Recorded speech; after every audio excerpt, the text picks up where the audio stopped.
5 astuces pour brander ton business et avoir une identité de marque forte. Dans cette vidéo, je vais te montrer 5 astuces pour brander ton business et construire une identité de marque mémorable dans ton marché. On va voir comment définir le pourquoi de ta marque, les valeurs de ton entreprise et comment définir l'identité visuelle de ton entreprise.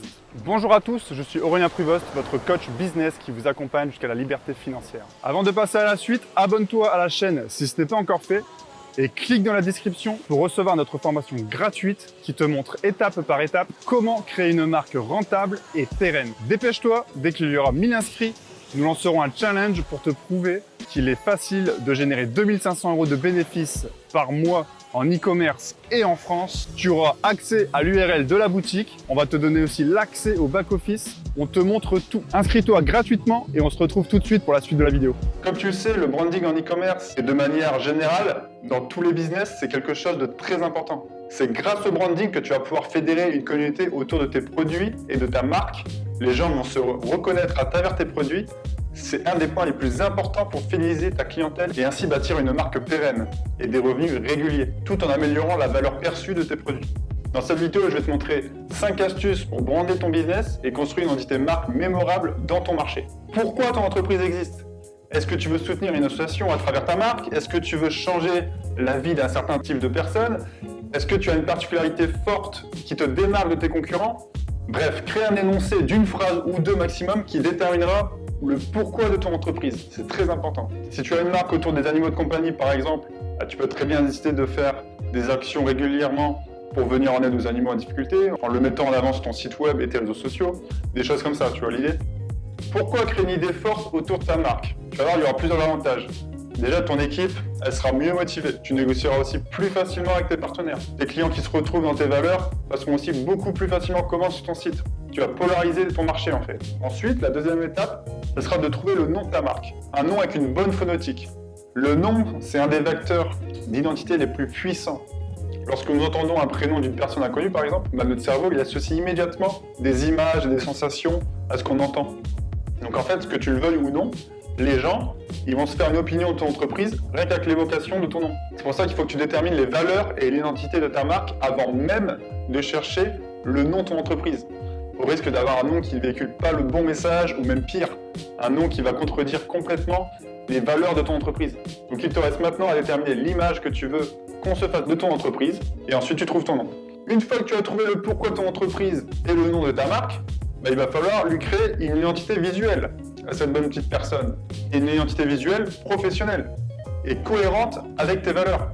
En dehors du noir et blanc, je te conseille de choisir une couleur prédominante en rapport avec les valeurs que tu auras déterminées pour l'entreprise. Et cette couleur, on retrouvera sur ton site web, sur ton logo, sur tes réseaux sociaux, sur tes publicités, partout où tu seras, ça sera un peu la couleur de ta marque, ta signature. Si tu n'as pas de couleur qui te vient tout de suite à l'esprit en pensant au pourquoi de ta marque, tu peux regarder la signification des couleurs sur Google, tu vas voir, chaque couleur a un message et une signification différente. En plus d'une couleur qui sera propre à ta marque, tu auras aussi ton logo, qui occupera bien évidemment un rôle central dans l'image que tu peux véhiculer, que tu veux véhiculer même. Ton logo, quant à lui, il doit être professionnel, c'est l'image la plus visible de ton entreprise. Moi, je préfère largement payer 80 ou 100 balles pour un logo remarquable et qui transcrit le professionnalisme de ta marque en un clin d'œil, au lieu d'en créer un sur Canva en 10 minutes gratuitement, mais qui passera le message « Je suis une marque amateur ». Quatrième étape, ça va être de soigner l'expérience qu'on apporte à ses clients. C'est-à-dire que nous allons simplifier au maximum notre site web pour avoir la meilleure expérience utilisateur possible. Nous allons avoir aussi un service client au top et en cohérence avec les valeurs que nous aurons déterminées. Nous allons aussi proposer une expérience unboxing incroyable à nos clients pour qu'ils puissent créer un souvenir dans leur mémoire, qu'ils vont pouvoir associer notre produit avec cette expérience et en parler autour d'eux. C'est vraiment toutes ces petites choses qui vont renforcer le lien entre ta marque et ton client, jusqu'à ce qu'ils en parlent à leurs amis en tant que marque référence dans ton marché. Et la dernière étape sera d'humaniser ta marque. Les gens adorent acheter des humains. Ils n'aiment pas acheter un robot ou acheter une multinationale sans visage. Ce qu'ils veulent, c'est un humain. Et pour humaniser ta marque, tu vas utiliser le même langage que ton avatar client. Tu vas lui parler comme ils se parlent entre eux. Tu vas ajouter aussi de la preuve sociale sur ton site web, des grands magazines qui recommandent ta marque, des blogueurs ou des influenceuses qui parlent de tes produits, des clients qui te remercient. Toutes ces choses-là, ça va être des preuves sociales. Il faut aussi que tu interagisses avec tes prospects. Par exemple, tu vas faire un sondage sur Instagram en demandant à tes clients de poser leurs questions et tu leur répondras face caméra en story à leurs questions. Comme ça, ils vont voir le créateur de la marque, etc. Ça, ils adorent également. Les gens adorent voir le créateur. Ça crée un lien fort. Et si tu as créé une équipe, tu peux aussi montrer les dessous de ta marque.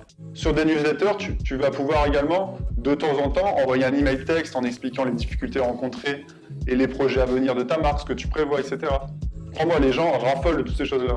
Moi, je me souviens d'un email sur une marque où j'avais communiqué que la marque traversait quelques problèmes et que nous avons dû augmenter les tarifs sur nos produits. Et donc, à la base, c'était quelque chose de négatif, c'était pas une bonne chose. Et au final, on a reçu énormément de messages de soutien et les gens sont venus commander en masse sur le site afin de nous soutenir. Donc, je récapitule. Tu as réfléchi au pourquoi de ta marque, aux valeurs que tu voulais défendre à travers ta marque. À partir de cela, tu as trouvé un nom sexy en adéquation avec ton pourquoi, ce qui a débouché sur l'identité visuelle complète de ta marque, c'est-à-dire le style de ton logo, la couleur prédominante, le packaging de tes produits, le style de photo et des designs que tu veux retranscrire. Et pour ne pas gâcher tout ton travail et pour viraliser encore plus ta marque, tu as créé un site épuré, très professionnel, un service client qui tient avec le client et non pas avec les actionnaires, une expérience unboxing ultra satisfaisante, le tout en étant proche de ton client et donc en humanisant ta marque, en montrant des vraies personnes et en parlant le même langage que tes clients. Pour finaliser ton branding, il te restera à faire un storytelling de haute voltige, couplé à un énoncé de mission qui reprendra les valeurs de ton entreprise, ce qui sera dorénavant la trame à suivre de ta marque. C'est simple, avec ça, à chaque question ou à chaque doute à propos de ta marque, tes collaborateurs ou toi-même, qu'est-ce que vous allez faire? Vous allez relire ce storytelling et l'énoncé de mission de ta marque, et comme ça, tout le monde est cohérent.